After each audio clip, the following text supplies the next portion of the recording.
Good morning, good afternoon, good evening, wherever you are in the world. Welcome back to Beyond the Plate RVA. I'm your host, Rebecca Pierce. I am the CEO of and founder of Maggie's Custom Sweet Treats, and also your illustrious host of the show. And I'm so excited to be back here yet again with another fantastic episode. But before we get to our guests, of course, I got to run through, our regulars. This show is brought to you by RLP Productions. That's the parent company of Beyond the Plate. Make sure you follow us on Facebook under RLP Productions. And of course, Beyond the Plate RVA TV show on Instagram. And then, of course, the show's brought to you by Maggie's Custom Sweet Treats. So make sure you follow the bakery on Instagram under Maggie's Cupcake Cafe Bakery. I'm so excited to be here with another phenomenal Black, brown woman in food. And as you know, again, this show was inspired by our participation every year for the past 3 years for the Black Women in Food Summit out of Washington, D.C. And we're here to give these women a platform to share their foodie stories and to, of course, support their businesses and help them to grow and make whatever foodie dreams they have come true. So with that, I hope that if you're a sponsor out there listening and you want to attach yourself to another great product that speaks to women in this world, entrepreneurship, business ownership, food healing, please consider sending us an email to info@rlpproductions.com. Again, info@rlpproductions.com. And let's talk about you becoming a sponsor along with Maggie's Custom Sweet Treats. All right, there we go. So now I would like to introduce you, our guest, someone that I discovered through Instagram because I was scrolling through and I saw for the RVA Black Farmers Market, which we are a big supporter of. Love to go there and get fresh foods and vegetables. I saw salsa. Listen, I'm from California. I love me some Mexican food. Mexican food and Chinese food are my favorite foods. So when I saw this woman making her salsa, I was like, and I would like to have her on the show. So ladies and gentlemen, please welcome the CEO and founder of So Salsa, Miss Kimberli Myrick. How are you, Kimberli? Doing wonderful. Thank you so much for having me today. I'm excited. Oh, you're welcome. I love your product. As you know, on our Instagram page, I tried your salsa and your pico de gallo, and man, that was some good stuff. The fresh, I can't even. So much. I'm gonna hold off on my review. I want to find out. I want to introduce to our audiences around the world. Can you please tell us about yourself, who you are, what you do? What we know what you do, but just tell us some more about So Salsa.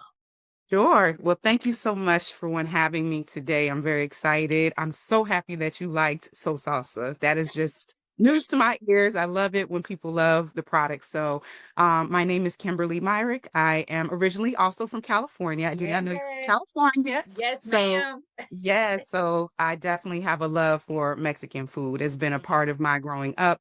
I'm now the owner and CEO of So Salsa LLC, and I started in August of 2022.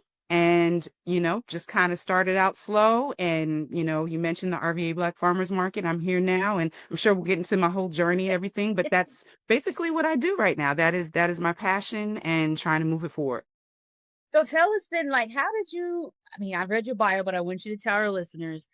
Sure. We think salsa, we really don't, to be honest, we don't think Black women necessarily making this particular product, this brand. But so who or what inspired you to get into making salsa? Sure. So, growing up in California, it's really, that's kind of the culture, right? Yes. So California is a very diverse culture. You have all types of ethnic backgrounds there. Grew up around Armenians, Filipinos, Mexican, Puerto Rican. Just, a vast majority of diversity. And so growing up, one of the main things was Mexican food. Growing up in California, we had tortillas in our refrigerator, like people have bread, like. Yes, I got some now on the shelf. Yeah, exactly. Like I just eat things with tortillas, and breakfast burritos. That's just how I grew up. So, so kind of growing up, I have my mom's best friend and my best friend growing up, we just kind of like merged into it. We always make guacamole, and their family historically is from Mexico, and taught my mom how to make salsa. It's not the same recipe as mine, but it's just like, she puts lots of peppers, Oh, wow. lots of Ooh. super spicy. Wow. So, so growing up, I couldn't really eat it that much because of the spice, Mhm. but as I got older, we moved to Virginia. And we moved to Virginia when I was about 13 years old. And Rebecca, we stopped at this Mexican food place and it was terrible. I mean, that was when, Mexican food was not really popping Right. in Poppin'. Virginia. Right. Right. Yes. And so, we were like, well, we'll just make our own. Had salsa in the fridge. We keep it in the fridge like people keep ketchup in the fridge. So it just goes on Wow. everything. And as I got older, going to college, then graduating, I started making it for my friends, started being requested at parties. And I was like, well, maybe I have something here. So it's just Yes. really a part of my regular lifestyle and just Mhm. bringing it to the masses. And I didn't really find a lot of really good fresh sauces in the store. Oh yeah, So no, no, yeah. to be quite honest, every time I go to the store, if we have to buy salsa, I have an attitude.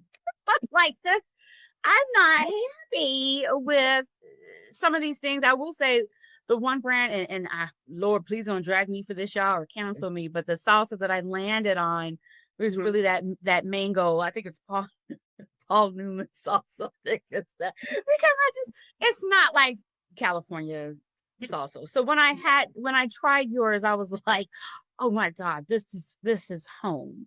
And again, the ethnic food in Richmond has grown. It has gotten better because I came here in 1999 and I was mad. I had an attitude because I could Yes, not find the type exactly. of food that I had grown up with. And so to taste your product, it really brought me back to some great core memories, Oh going wow. to the great Mexican restaurants or the food truck Wow. back home and Oh trying this wow. salsa. So tell me, like, when did you figure out that this was going to be a business? Because it's one thing to make it at home and to make Exactly. it for family and friends, but when Yeah. did you say, I think I can do this as a business Business. model? Yeah. Yeah.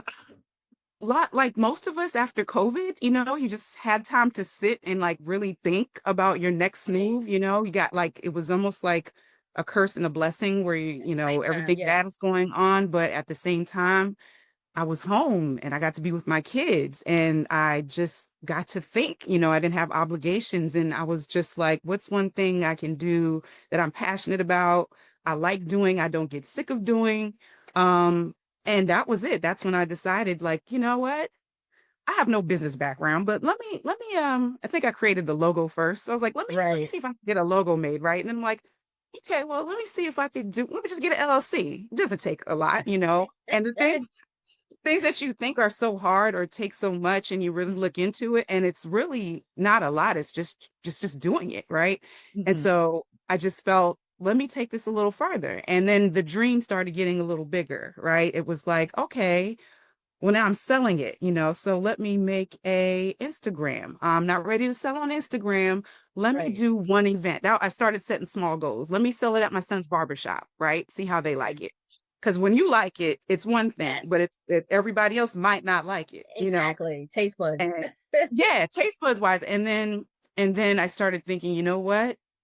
It's hit and miss when you do, how we cook in the kitchen Yes. is you add what you think and it tastes good. Hmm. But if I want to sell this, I want it to taste the same every Every single time. time. You're right. So I knew I had to develop a recipe. I needed to Right. actually, so I was making salsa like for a week, like just batches of salsa until I got the right one, till it started tasting. And then I Right. started writing down the ingredients and then how much I used of what until I came up with every single time I made it, it tasted the same. And that was when I said, okay, let me do um, one event. It was the first year, one event, and it was a health fair of some sort. It's not like a farmer's market where people come and just buy Hmm. stuff. They really come and they just get samples of stuff. So I made 17 units and I was so nervous. I'm like, I don't want to come back with all this product. And Right. Oh, trust me, I know. you Oh, know how that yes. goes. The Yes. fear is coming back with majority of what you have, right? And it's Right. always fear. Yes. Yeah. We And I can't eat wound all this. Did that sell? Yeah, like that was money and time and effort. And I was Yes. so nervous, but I wound up selling 11 units my very first Wonderful. event. So the next goal was I need to find a farmer's market. And Mhm. that way I can really test it out and see how it does. And that's how I came upon RVA Black Farmers Market with Navy. So I have actually got two questions that popped up into my mind while you were talking, and this is like, let's see how we can answer this. Number one, what is the difference between salsa and pico de gallo? I do not think that a lot of people kind of understand the difference, especially if it's not part of your food story, right? Mhm. And then number two, what makes a good salsa, Yeah, in your yeah. opinion? That's an excellent question, and I do get that all the time. It's what's the difference, you know? So Right. pico de gallo is your chunky salsa. It's not I like that one. saucy. Yeah, it's Yes. super chunky. Yeah, everybody, Yes. a lot of people like the pico de gallo, and Yes. it's the diced, the diced Hmm. chunky tomato, chunky onion. You can see the cilantro in it. Right. It's got the Hmm. juice in there. A lot of my friends, they love the juice part of the pico de gallo. And then your salsa is your regular like restaurant style salsa. It's Right. blended. It's a little bit more of a sauce.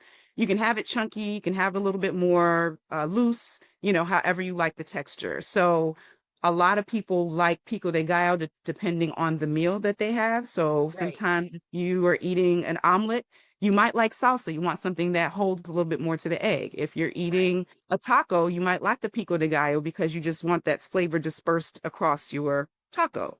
Right. So that's the main difference between the two. And so, so what then makes, in your opinion, and the way you put together your product, what do you think makes a really good salsa, a memorable salsa? I think the flavors, the acid to the savoriness of salsa. Tomatoes, we know tomatoes are salsa. We know that's Hmm. just what it is, right? But if you kind of really pay attention, some of those salsa products taste almost close to ketchup, right? It's like a little Yes, sweetness it's way too or much. way Yeah. too tomatoey. And I hate saying that Yes. because it's a tomato-based sauce, but Right. it's like it's a little too tomato-ish, so you have to have that lime juice ratio to Right. salt to Okay. whatever seasonings you put in there, and the cilantro. A lot of people don't like cilantro too. So if you get that right combination, and the acidity is really really a big part. I remember during a few of my first batches, and I was trying it out, and I had Hmm. given it to one of my friends, and she was like, you know what? I need a little more acid. I'm open to Right. criticism. I'm not like soft at all. Like, I was Right. figuring it out. We're from And I, California, girl. We don't do that. We don't do that. yeah, I'm just kidding. exactly. So I was like, okay, let me see this. So that's when I was like, let me go ahead and Mhm. solidify a recipe, because it was when you lack that acidity, it doesn't make it where you want to go back and get another bite. Right. It's Right. that acid hits that back of the tongue, and it just I don't know. I think it makes it somewhat addictive. Right. I mean, and I think that's what I really, and the family tried it, and we all were like, "Oh wow!"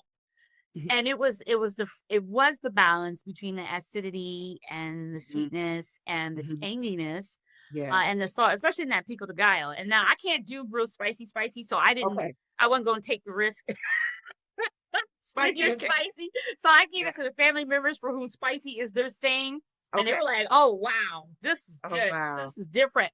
And Yeah. and that's a good thing when you can get customers to say, "Oh wow, this Yeah. is different than what I've had." And that actually leads me to another question that just has come forward in my mind. Mhm. This is not a black woman's typical space making salsa, or at least you would not think that. Have you experienced any drawback from people saying, "Well, what are you doing making salsa? This isn't a black food product." Even though I argue that food is food. Mhm. Some of us make it better than others Yeah. necessarily, but come Yes. on now. Come on. Great question. And that it's a great question. I have not, only because I don't believe I'm coming from a place of like acculturation. Like I'm not Mhm. trying to Appropriate or act like anything. appropriate. I'm Yes. not trying to act like I am the Mexican food connoisseur. I'm not. This is literally what I grew up with. I'm Mhm. from a place where that is the culture, right? Right. And I had done this focus group with, I think you know Brian Robertson. Yes. He yes, for Marrying Marketing, and we did Yes. this focus group, and we had a different amount of people in there, right? And Mhm. I said, you know, some I think was from South America, just all over. Right. And so when I presented where I'm from, what my idea was, what the whole brand is about, and what my love for salsa, they said, and I was like, oh, they got it. You know, they said, oh, you know, I really love this because it doesn't feel like you're coming from a place of trying to be like Take something. over. Right. It's yeah, it's really your thing, you know, and I always say, you know, my old taglines, you know, the soul is in the sauce. And that can mean a Right. bunch of different things, right? It's Yes. like I'm Yes. clearly a Black woman, but I love salsa. Soul can come in all forms, right? But it's Right. like that's what it is. And so they didn't see it as that. They saw it as just something that I love to do. I'm a Black woman and I make good salsa. I love you said something really important. I don't think we talk about a lot, and I don't think a lot of Black women food entrepreneurs get this opportunity, Hmm. and that is having a focus group to Yeah. like really test your brand. That really shows that you're serious about not just the craft, but also not Oh yeah. disrespecting um the community for whom this product is primarily known. And I really respect that. Focus groups are important. And like you said, you can't be too sensitive. Yeah. If your focus group is telling you that your product is trash, you better believe that your product is Yeah. trash. Absolutely. Right? Exactly. Go back to the table and figure out how to make it better. Hmm. I love that. I see then that you have a sincere passion to make this a sustainable product. So then that Yes. kind of leads me to my other question. What is the thing that you love about being a Black woman in food? Because you are in the food industry. What's your favorite thing about being one? And just that. I mean, first of all, being a Black woman is just awesome, you know, no Absolutely. matter what, right? It's just Yes. I mean, just it's just our experience is a little bit different. I feel like I just had this conversation with my friend the other day. It's like Mhm.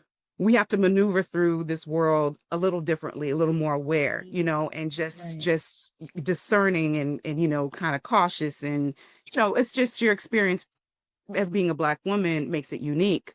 Mhm. And so when you're dealing with food, we love flavor. We love food. We are coming from all kinds. I'm Black woman, so of course, yes, I come from the backgrounds of some soul food, got Jamaican Right. food, you know. So I love meeting other women, Black women, men, I Right. don't care who it is. I love like hearing stories. I'm about the experience. So Right. being a Black woman in food, it's like I get to share my story and my experience, and it makes it unique. Like you said, I'm making salsa, Right. not a lot of, I'm sure there's Black women making salsa, but Yeah. like, Yeah, of course. Right. But yeah, but yeah, I love how you found your space to do that, and that was with the RVA Black Farmers Market. You found yes. the home for that, the space for that. So, am I close or wrong or far off when I assume that comfort food to you is salsa? So, like when you're having one of those days where you just, Yeah. ugh, what do Yeah. you like to eat? Is it salsa or is it a It's sweet treat? What is your comfort food? Your comfort, I love all food. I tell everybody I have a fat spirit that just is it just I love food. Yes, I love food. So I will say, yes, I love salsa. I eat like you would think because I make it all the time, like I'm sick of it. I'm not sick right? of it. Like I I love literally, that. I might just snack on it, you know, after this. I made an omelet this morning and I put some salsa on it, you Right. know. It feeds the So soul. yeah, it really does. And but when it comes to like let's say something other than salsa, Mhm. I love anything with pot. I'm a mac and cheese person. So Oh like yes, Thanks- girl. Thanksgiving, Thanksgiving, that's my Macaroni. dish. Yeah, yeah. That's my dish. I just That's made my some just made some last week for my daughter's sweet 16th birthday party. She requested baked macaroni and cheese. I'm like, here we go, family tradition. there you go. And she There she you she's go. raised well. She It is was raised gone. Two big pans and it was gone by the end of the party. When I right. tell you those kids tore it up. But that's the Yeah. thing, like the connection between Hmm. for Black women, food and comfort and love Yeah. and legacy and tradition. Yes. And that is so powerful what you're doing. You're outside of the quote unquote box, but Mhm. still within it because this is your story. Your life has been Yeah. framed around this particular product. So with that in mind, what's the vision for your business? Where do you see it in 2 to 3, 5 years? What are you trying to do with So Salsa? Yeah. Goal is to get it to the masses. Like I really would like to. And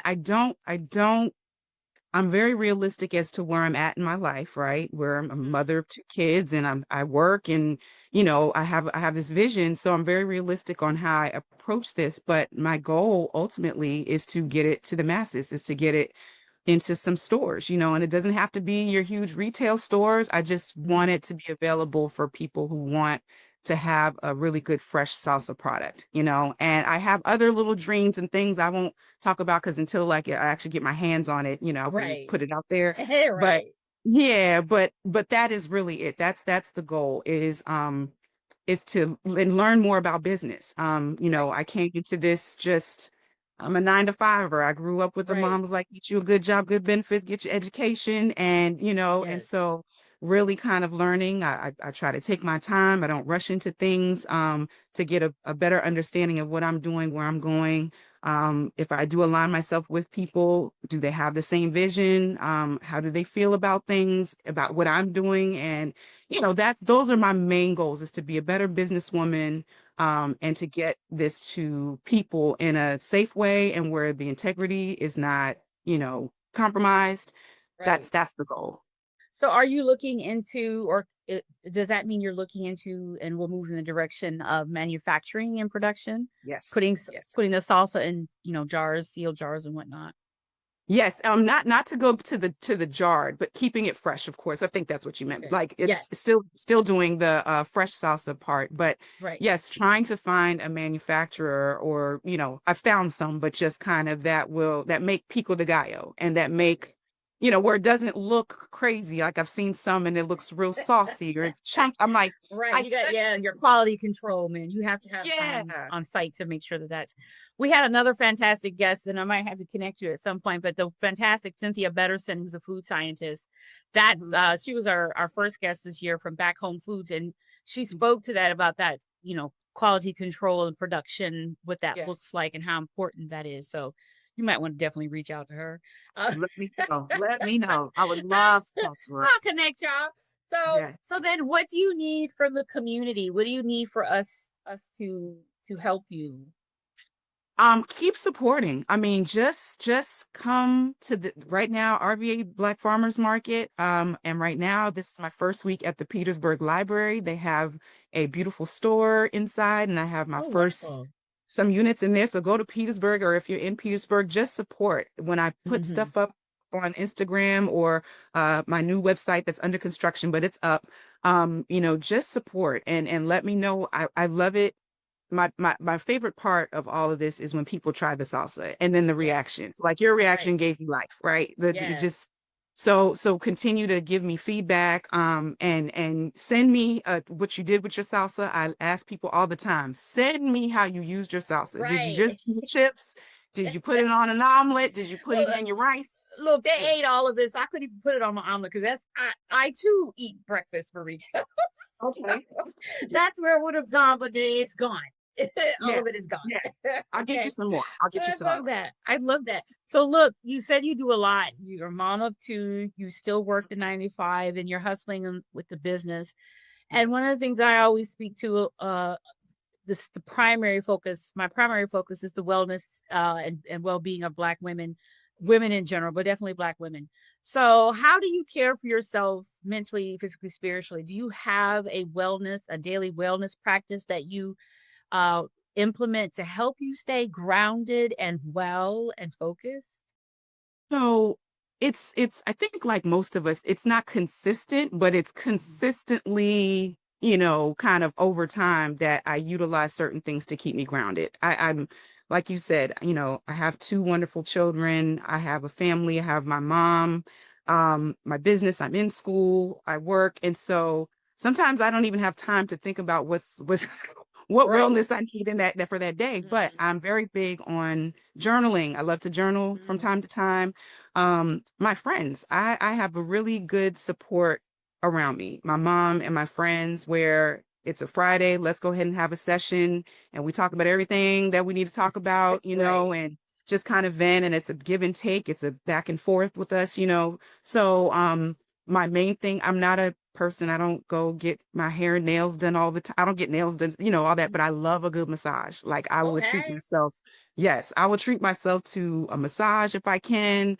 And so really and being at home is really my Mhm. best place. Like I love being around my kids. I love talking to them, making sure they're okay, Right. what's going on with their day. That stuff really does bring me joy. Like I love a good Sunday, and it's like, what do y'all want to eat today? And we're going to spend the day Right. going to the store, getting whatever you want for dinner. And, you know, I love stuff like that. So it's really just connecting, I think, for me. Well, I love that. Keep doing that because we're not running ourselves in the ground no more. We're taking care of ourselves so that we have that legacy to Mhm. continue to build and pass along. So I want to encourage you, as I do with every woman that I bring onto the show, to actually be more consistent in creating a wellness practice for you. Create Mhm. that sacred space that is where you go to gather yourself and to rest because Mhm. you are doing a lot. You ain't doing nothing than Black women have been doing since the beginning of our existence. Yeah. However, we must be well Yes. as we do these things, right? So tell me, how can people get a hold of you? What's your socials? What's your email? Where you at? How can people Sure. reach out to you and order your product other than through the farmers market? Absolutely. Farmers market is the consistent thing through the summer. However, you can always message me online on my Instagram. It's Mhm. so salsa 21. That's SOSALSA. Sorry, SALSA, right? 21. Yes. And I take some orders through there because I'm on there all the time. So you can message me or you can call me and text me. My number is 804-482-1201. And my website, it's under construction, like I said, but that is www.sosalsa21.com, and that's SOSALSA 21. And those are the main avenues right now that you can reach me. I'm definitely working on where people can place orders online and make it a little bit Right. easier. Commerce, Um, e-commerce. That's good. that's right. So that's another goal, Yes. as you asked before. So yeah, Right. those are the main avenues of where you can reach me. And so my email is so fresh so salsa 21 @gmail.com. Love it. Of course, we're going to put all of this on our Instagram and our YouTube station for everyone to follow with you. Kimberly, thank you so much for being a guest on our show today. It was wonderful to meet you, to learn about your business. And of course, you have a fantastic product that we love over here at Beyond Thank the you so Plate. much. Thank You're you so much. welcome. And guys, thank you so much for tuning in. I hope to see you next time on Beyond the Plate RVA, where we will have another fantastic Black or brown women in the food, spirits, and beverages industry. And if you know of a Black or brown woman food story we need to hear about, please send us an email to info@rlpproductions.com, and we'll be happy to reach out to her and see if this might be a good fit for her. So with that, bon appetit. See you later. Bye.